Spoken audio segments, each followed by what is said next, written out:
Olá, estamos nas últimas horas do mês de maio e a minha oração é que junho chegue cheio de esperança para você e sua família. Eu sei que está difícil, continuamos isolados, mas Deus percebe tudo, Deus vê tudo e Deus há de estar com você. Este mês é um mês de muitas festas para nós, muitos aniversários.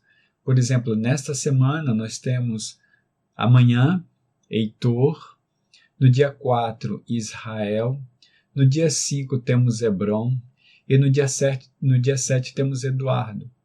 A minha oração é que o Senhor abençoe tremendamente a vida de vocês, o cubra com seu poder, com a sua graça, com a sua glória, fazendo sempre o rosto dele resplandecer em vocês. Que a fala de vocês seja fala temperada, cheia de graça no Senhor. A minha oração é que o Senhor abençoe vocês e os guarde. Parabéns, Heitor, Israel, Hebron e Eduardo. Nós estamos dando continuidade, vendo sempre sobre esperança. E a minha fala, desde a quarta-feira, tem sido tem sido baseado no Evangelho de Mateus, capítulo 16. Hoje pela manhã nós vimos sobre a sua fonte de presença ou de pesquisa, sua fonte de pesquisa revela seu estilo de vida. Sua vida se alimenta daquilo que você faz. E a falta de entendimento pode levar à falta de confiança em Deus. Aonde tem esperança nisso, Nilson? A graduação da sua fé implantada no seu coração e fundamentada no Senhor é exatamente a graduação da sua esperança. Quanto mais você estiver fundamentada no Senhor, maior a esperança em Cristo Jesus. Hoje à noite nós vamos falar sobre Mateus capítulo 16, os versos 13 a 17. Nós falamos um pouquinho na quarta-feira sobre esse texto e vamos dar continuidade. Mateus capítulo 16, os versos 13 a 17, diz a palavra de Deus. Chegando Jesus à região de Cesareia de Filipe, perguntou aos seus discípulos: quem os outros dizem que o Filho do Homem é? Eles responderam: alguns dizem que é João Batista, outros Elias e ainda outros Jeremias ou um dos profetas. E vocês? Perguntou ele: quem vocês dizem que eu sou? Simão Pedro respondeu: tu és o Cristo, o Filho do Deus vivo.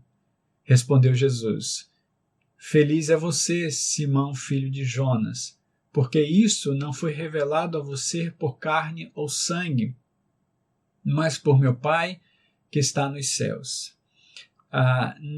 Eu queria falar um pouquinho agora à noite sobre quem é você em mim. E aí, lógico, essa fala é uma interrogação de Jesus Cristo para cada um de nós.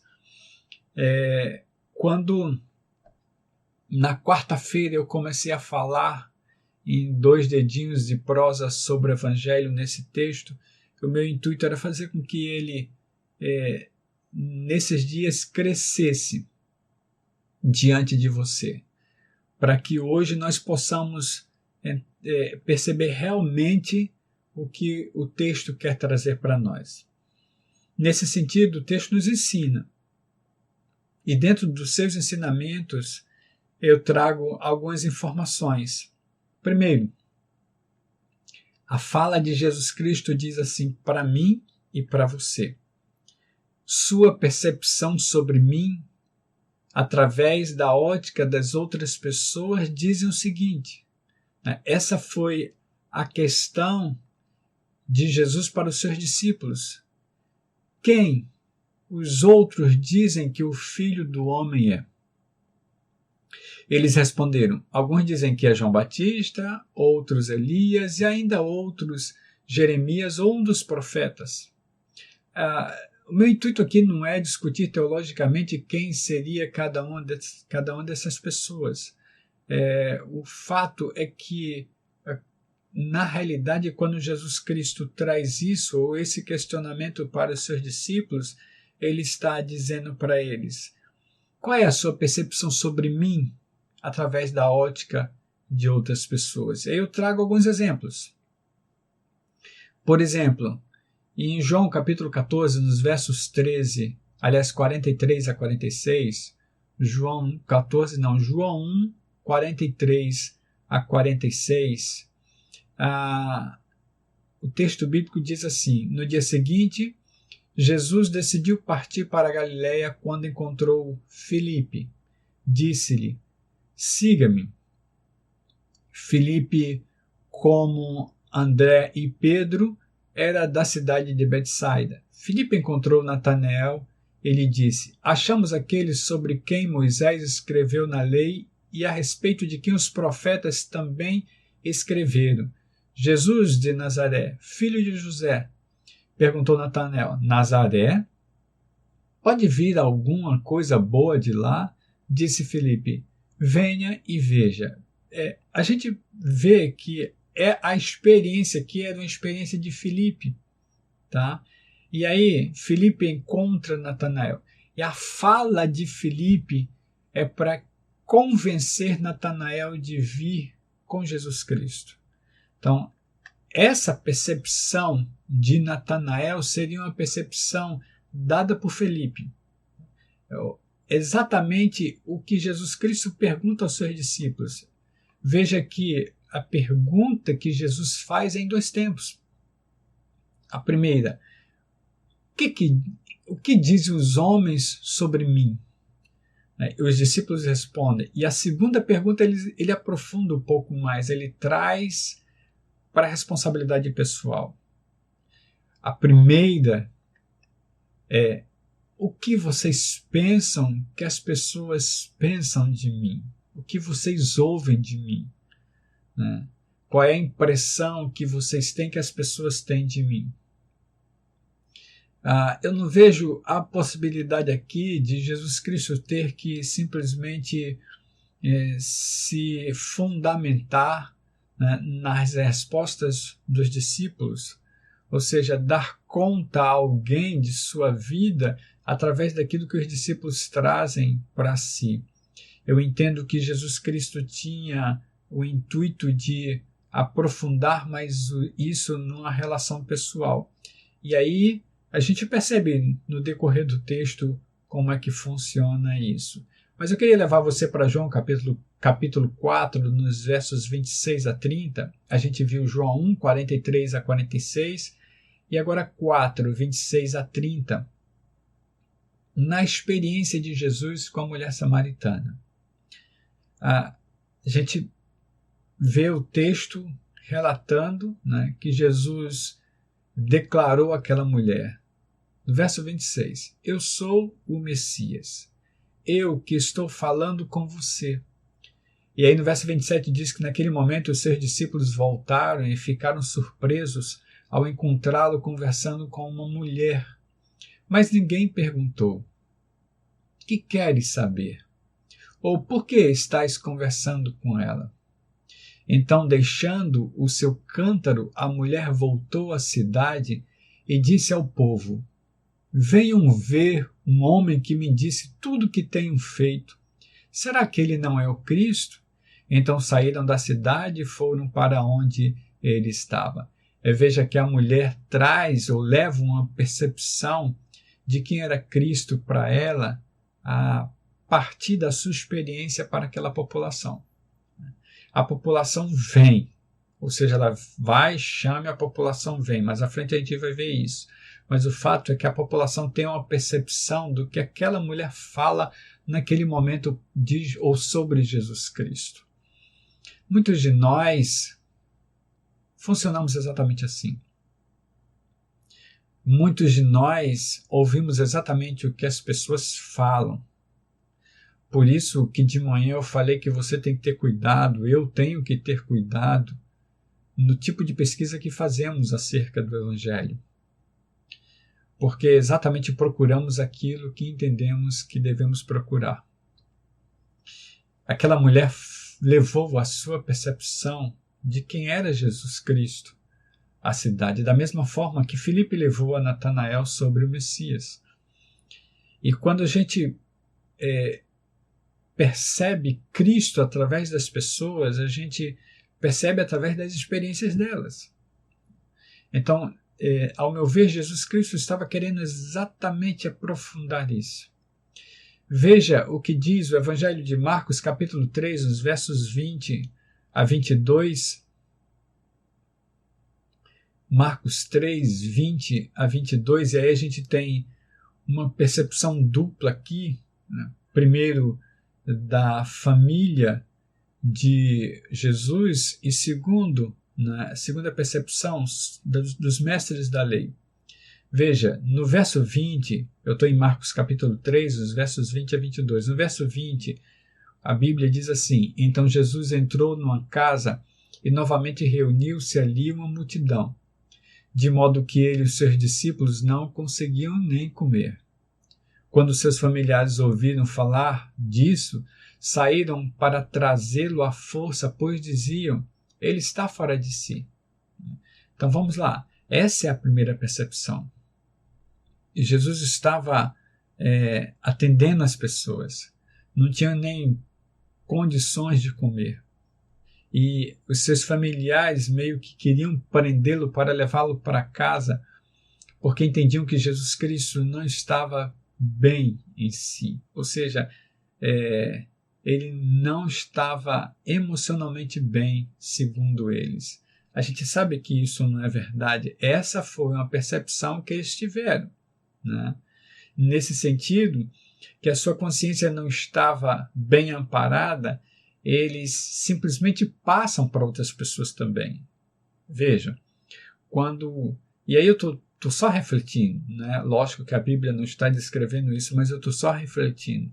Vejam, se eles estão no meio das pessoas ali e eles querem levar Jesus, né, para que Jesus possa descansar, né, porque eles acham que Jesus não estava bem, o acharam, né, e aí, de repente, eles poderiam ter influenciado outras pessoas acerca dos pensamentos deles.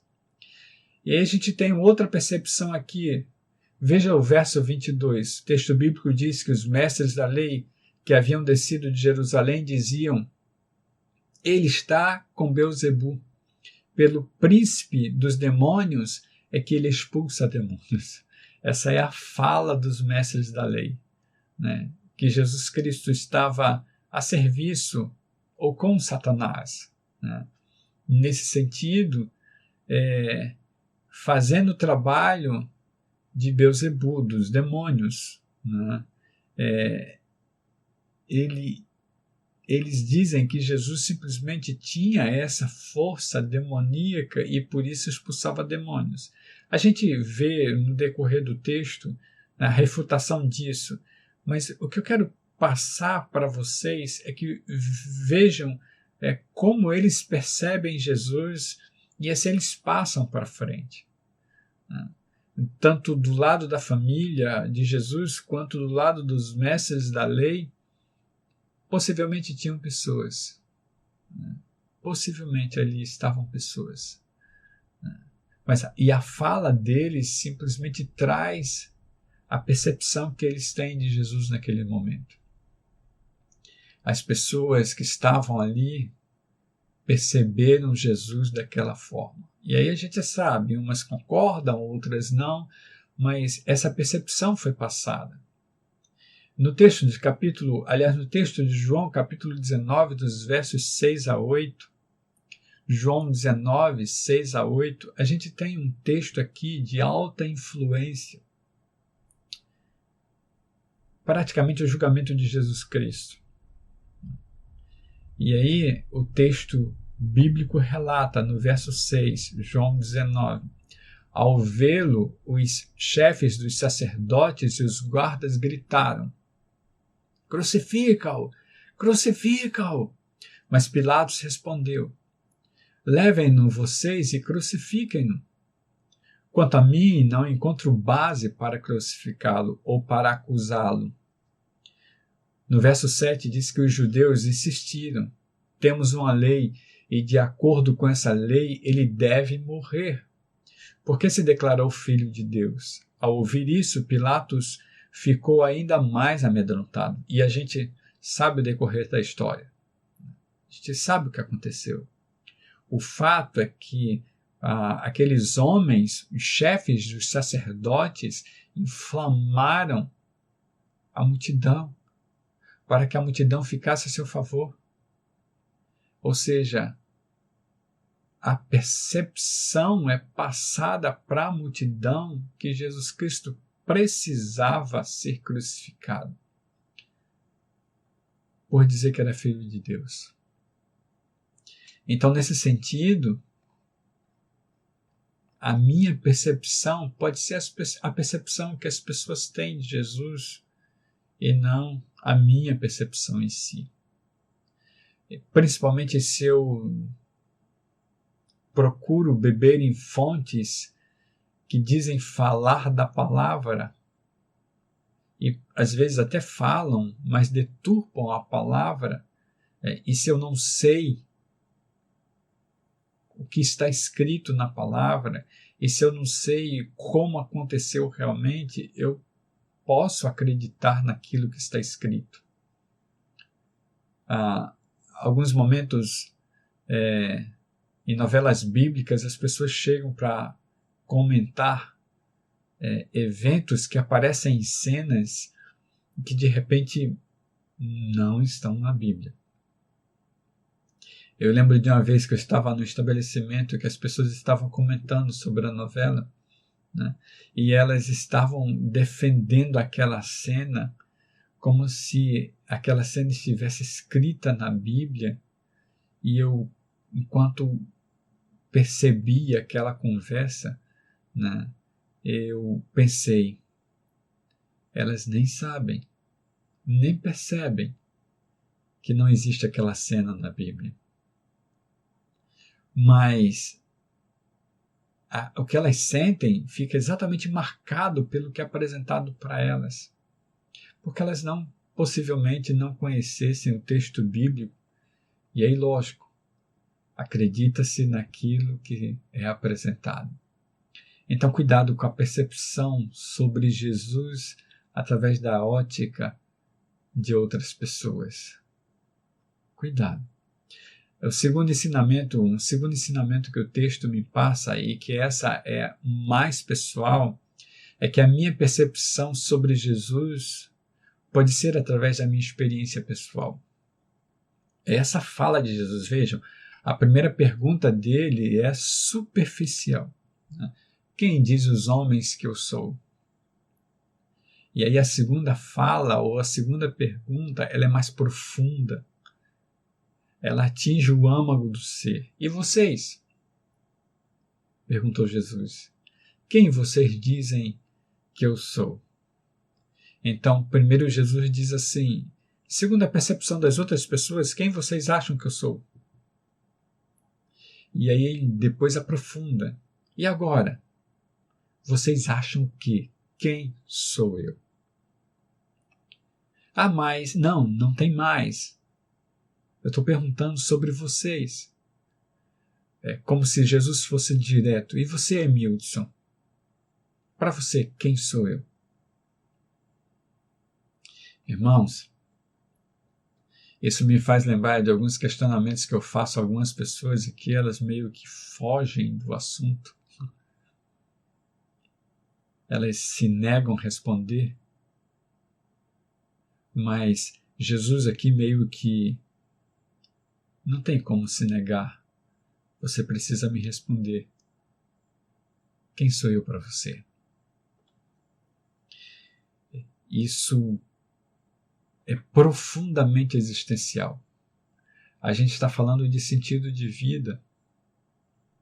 Isso me leva a Jeremias capítulo 31, nos versos 33 e 34. Eu já citei ele hoje pela manhã sem ler o texto. Jeremias 31, 33 e 34.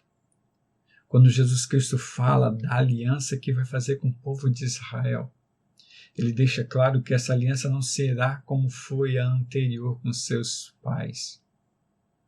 Ele diz assim, Esta é a aliança que farei com a comunidade de Israel depois daqueles dias, declara o Senhor.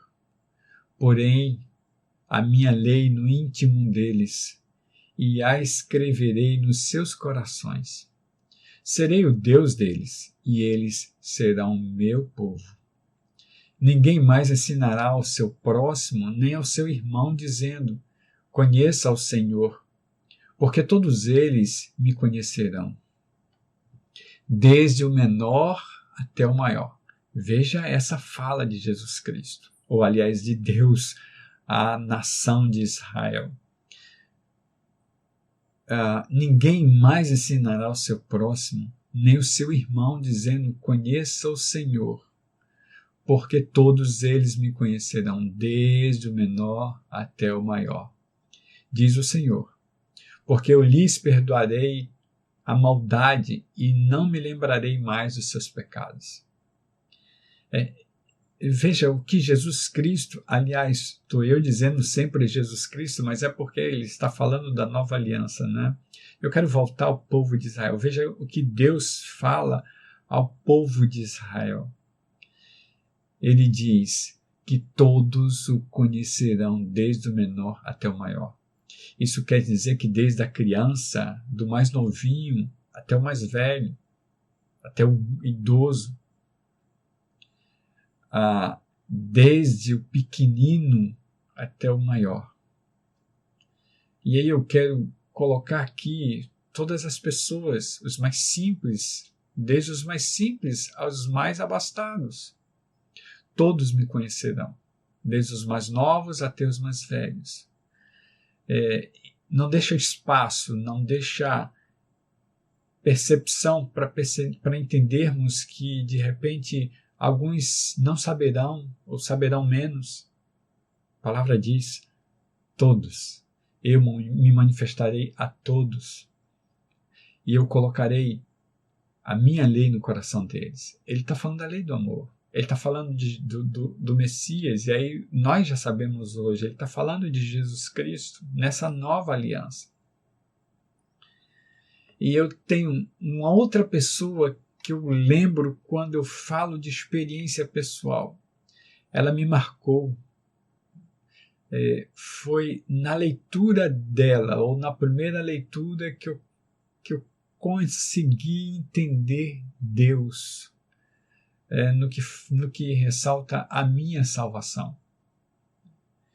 Veja que a sua percepção sobre Deus é resultado de uma experiência pessoal. Eu estou falando de Jó. Jó passa todo aquele processo de vida, e aí, lógico, eu não tenho muito tempo para falar, mas veja, Jó 42, nos versos 1 a 6. Que experiência profunda Jó tem nesse texto. Jó 42, 1 a 6. Então Jó respondeu ao Senhor: sei que podes fazer todas as coisas. Nenhum dos teus planos pode ser frustrado. Tu perguntaste: quem é esse que obscurece o meu conselho sem conhecimento? Certo é que falei de coisas que eu não entendia. Veja a fala de Jó, o reconhecimento de Jó para Deus. Certo é que falei de coisas que eu não entendia, coisas tão maravilhosas que eu não poderia saber. Verso 4. Tu disseste: agora escute e eu falarei. Vou fazer perguntas e você me responderá. Perceba o verso 5. A fala de Jó é profunda, existencial. É uma fala de confissão. Meus ouvidos já tinham ouvido a teu respeito, mas agora os meus olhos te viram. Por isso menosprezo a mim mesmo e me arrependo no pó e na cinza. Eu me humilho diante de ti, porque eu achei que sabia de tudo, mas eu te conhecia só de ouvir falar. Agora eu posso contemplar o Senhor e entender quem é o Senhor para mim. Essa é uma experiência existencial. não é alguém que fala para Jó, não é alguém que fala para a comunidade de Israel sobre ensinar. E veja, a comunidade é colocada para ser ensinada pelo próprio Deus. O texto deixa claro, não é percepção alheia, não é aprendi com fulano ou com cicrano, é a minha experiência. Eu deixei de ouvir falar de ti e agora eu percebo a tua presença em minha vida. É essa a questão de Jesus. É essa a questão de Jesus. Quem vocês dizem que eu sou? Porque eu entendo claramente que é a minha experiência que traz a minha percepção pessoal de Jesus. E por mais que outros tragam percepções diferentes, eu não aceitarei, porque a experiência me faz entender quem é Ele. João capítulo 4, nos versos 39 a 42, vamos voltar para a experiência em Samaria? João 4, 39 a 42. Muitos samaritanos daquela cidade creram nele por causa do seguinte testemunho dado pela mulher. Ele me disse tudo o que tenho feito. Assim, quando se aproximaram dele, os samaritanos insistiram em que ficasse com eles, e ele ficou 2 dias. E por causa de sua palavra, muitos outros creram. Olha o que diz o verso 42 de João 4. E disseram à mulher, aí a gente vê a população, as pessoas da cidade já dizendo para ela. Veja, ela foi, chamou, eles vieram e a experiência deles fala mais alto.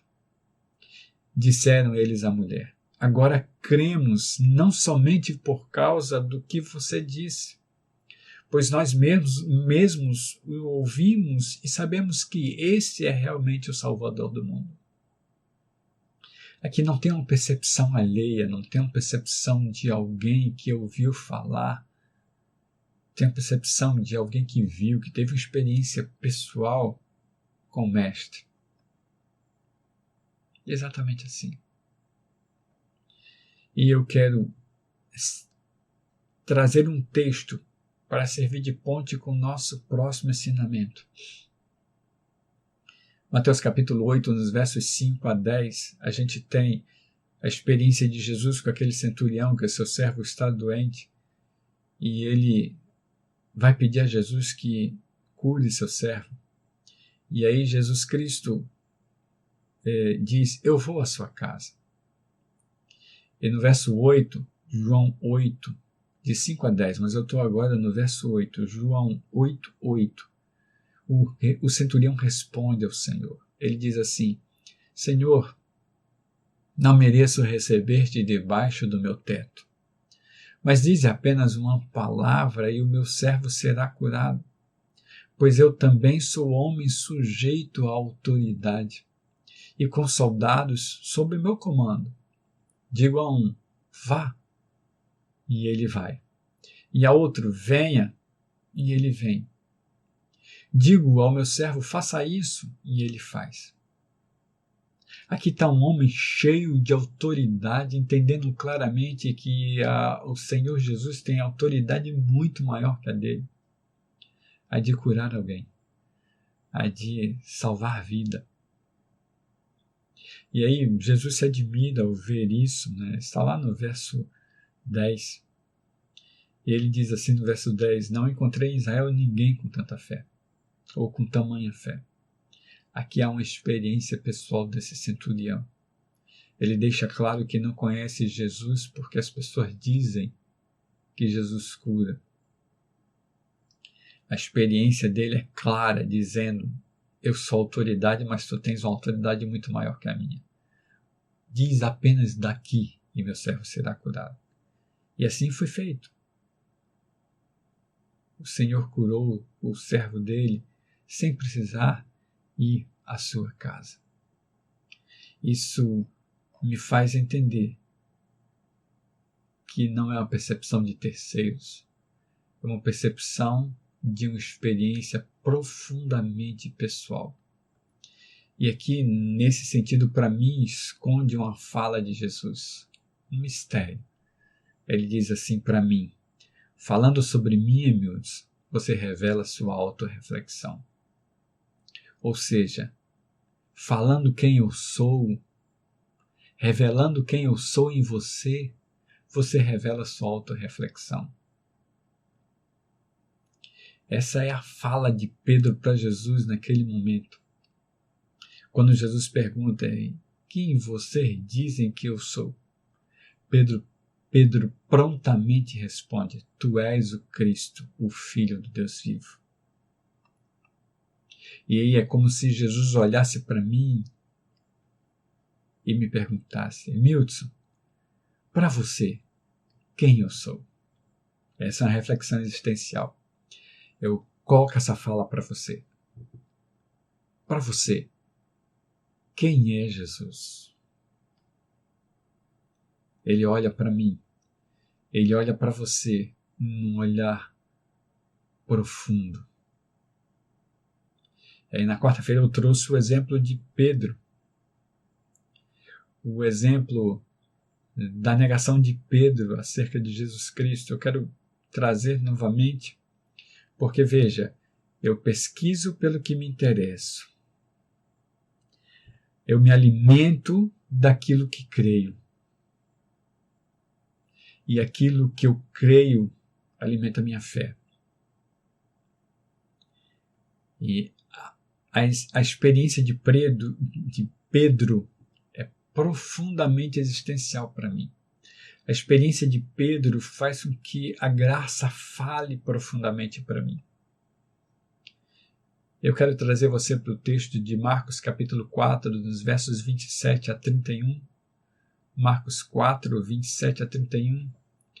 Quando Jesus Cristo falando com seus discípulos, diz assim: vocês todos me abandonarão, pois está escrito: ferirei o pastor e as ovelhas serão dispersas.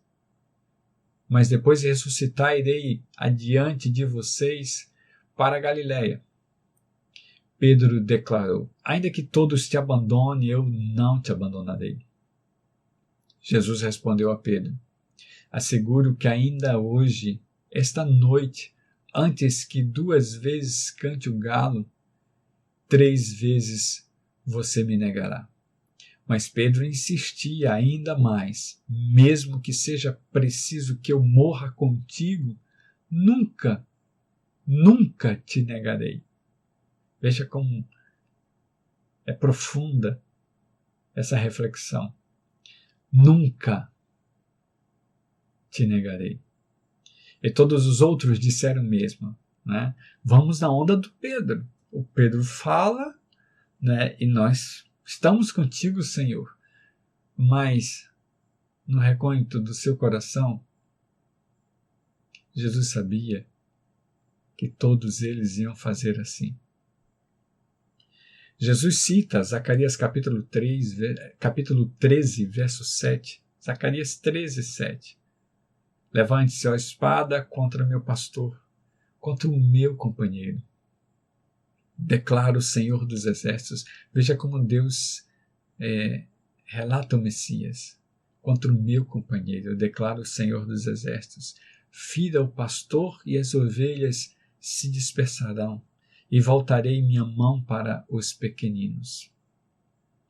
E a gente sabe o que aconteceu. Lucas capítulo 22, nos versos 54 a 62, Lucas 22, 54 a 62, logo em seguida acontece todo o processo de entrega de Jesus Cristo. E Jesus é levado, e bem perto de Pedro, vê literalmente o seu discípulo que antes disse que nunca o negaria, né, nesse processo de negação. E aí eu já falei sobre ele no meio da semana, já citei o texto, Tá? Eu só quero citar, veja, Lucas 22, 54 a 62. Levaram-no para a casa do sumo sacerdote. Pedro o seguia à distância. Mas quando acenderam fogo no meio do pátio e se sentaram ao redor dele, Pedro sentou-se com eles. Então, dos versículos 56 até o 60, tem as 3 negações de Pedro. 3 vezes Pedro nega Jesus. No verso 60, o texto bíblico relata que Pedro falava ainda quando o galo cantou. No 61, ou no verso 61, o Senhor voltou-se e olhou diretamente para Pedro. Pedro se lembra da palavra que o Senhor lhe tinha dito e simplesmente sai dali para chorar. Chora amargamente, diz o texto. Irmãos, amigos amados, esse olhar de Jesus é o olhar esclarecedor. É o olhar fulminante da revelação. É o olhar que prescruta. Eu quero chamar sua atenção para Apocalipse capítulo 1, nos versos 12 a 16. Apocalipse 1, 12 a 16. Quando João tem a imagem de Jesus Cristo e ele começa a descrever uma imagem simbólica de Cristo. No verso 14, ele diz que o Cristo tinha seus olhos como chama de fogo. Ele diz exatamente, seus olhos eram como chama de fogo. O que quer dizer isso? Jesus tem um olhar revelador, perfurante. Esse olhar é uma reflexão de sentido de vida nesse momento. Aqui está denotado exatamente a onisciência de Jesus Cristo. Ele sabe todas as coisas. Ele simplesmente olha para Pedro dizendo, Pedro, você cumpriu a palavra. Mas concluindo, sabe qual é a boa nova disso tudo? É que Jesus Cristo olha para Pedro e ele entende que não foi Pedro que falou. Porque ele já sabia que Pedro ia passar por tudo aquilo ali. E ele diz, concluindo já, ele diz assim, feliz é você, Simão, filho de Jonas, Simão Bar-Jonas, porque isto não foi revelado a você por carne ou sangue, mas por meu Pai que está nos céus. Mateus capítulo 16, no verso 17. Aqui é a graça de Deus. É a referência à graça de Deus. Jesus diz, Pedro, por você não pode fazer assim. Você não vai conseguir. Eu entendo que foi o Espírito Santo que disse isso para você. E você foi guia para que os outros falassem da mesma forma. Apesar de todos vocês me abandonarem, eu entendo claramente que foi o Espírito Santo que disse isso a você. E eu quero trazer um texto final, porque é importante que se fale desse Pedro, que disse que não negaria, que meio que reafirmou o que tinha dito, e aconteceu o que aconteceu, ele chorou amargamente. Mas em Atos capítulo 4, nos versos 11 a 21, mas isso é só referência, tá? Porque eu quero trazer só uma parte do texto, Marcos 4, 11 a 21, depois, após a cura do paralítico na porta do templo, Pedro diz assim, este Jesus, estavam ele e João, este Jesus é a pedra que vocês construtores rejeitaram e que se tornou a pedra angular. Não há salvação em nenhum outro, pois debaixo do céu não há nenhum outro nome dado aos homens pelo qual devemos ser salvos, ou devamos ser salvos. Pedro usa juntamente com João, de uma coragem tremenda, porque ali estavam os líderes, os maiorais da religião judaica. O texto bíblico, no verso 13, destaca isso. Eles causam uma confusão tremenda. E no verso 17, perceba o que o texto bíblico diz. Todavia, para impedir que isso se espalhe ainda mais no meio do povo, precisamos adverti-los de que não falem com mais ninguém sobre esse nome. Essa é a fala da liderança dos judeus.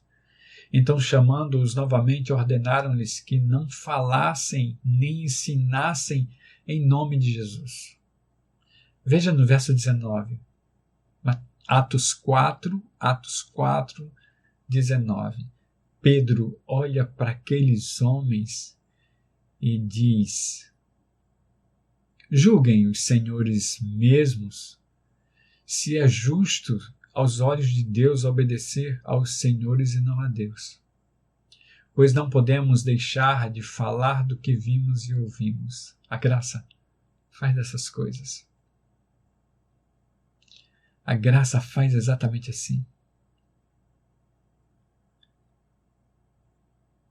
A gente sabe, o texto relata que depois de mais ameaças, eles deixaram Pedro e João irem. Não tinham como castigá-lo, porque todo mundo tinha visto o que tinha acontecido. E o homem estava ali, do lado, testemunhando que realmente tinha sido curado. Mas o que eu destaco é exatamente que a experiência pessoal de Pedro com Jesus Cristo transforma Pedro nesse homem. Aquele que negou, mas entendeu através de Jesus Cristo que não tinha sido ele a confessar, mas o Espírito Santo, e essa graça deixa claro para ele que ele vive através do Espírito. Meio que dizendo para ele: Pedro, quem é você em mim? Essa é a fala de Jesus Cristo para nós. Quem é você em Jesus? E colocando essa frase de uma outra forma, quem é Jesus para você? Aonde você está pesquisando? De que você está se alimentando? Como você tem exercido a sua fé? Que tipo de fonte você tem bebido? Por que caminhamos tão ansiosos? Por que de repente questionamos a Jesus coisas que não precisamos questionar? Por que nos preocupamos tanto com o futuro que não sabemos nem como vai ser? Por que simplesmente nos preocupamos quando isso tudo acabará? Porque nós não temos, nenhuma autoridade tem, nenhuma. Está todo mundo perdido. Alguns entrando num caminho mais acertado. No entanto, ninguém sabe de nada, está tudo em pesquisa. Algumas coisas que dizem, de repente não dizem mais, desfazem o que foi feito. O fato é que ninguém sabe o que vai acontecer. Somente o Senhor conhece o nosso futuro. E se você não é onisciente, se você não tem olhos de chama, não vai conseguir. Só vai gerar mais ansiedade. Cuidado a fonte que bebe. Cuidado o que você está ouvindo, o que você está vendo. Cuidado o que você está lendo ou com o que você está lendo. Cuidado, porque só a palavra do Senhor é fiel nisso tudo. Somente Ele tem as palavras da vida eterna. Eu quero encerrar. A fala de Jesus para você hoje é: quem sou eu para você? Quem sou eu para você? Em contrapartida, ele quer fazer uma autorreflexão em você. Quem é você em mim? Pergunta Jesus. E a minha oração é que você mergulhe no Espírito Santo e viva na lei do amor, entregando a sua vida a Ele, literalmente, e descansando, porque descansando nele, você terá respostas. Vamos orar? Deus, eu louvo o teu nome, eu engrandeço o teu ser, eu coloco-me à tua disposição, na tua presença, e eu assim quero fazer com todos os meus irmãos e irmãs que estão me vendo, com todos os nossos amigos que nos veem nesse momento. A minha oração, Senhor, é que o Senhor tire todas as nuvens. Eu não vou orar sobre mais nada hoje. Tira todas as nuvens, Senhor. Que as pesquisas que façamos sejam pesquisas fundamentadas e confrontadas com a Tua Palavra. Que aquilo que eu busque esteja em linha com o que Tu queres para mim. Que eu entenda claramente que eu sou o que creio. E quando eu falo sobre mim, Senhor, eu estendo isso aos meus irmãos, irmãs, amigos e amigas. Que o Teu Espírito nos revele cada vez mais o Teu ser.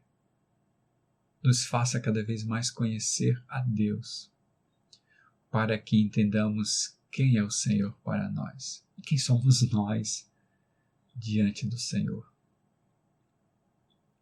Essa é a minha oração para todos que me ouvem, que me assistem, nesse momento ou em outro momento, na história que se segue.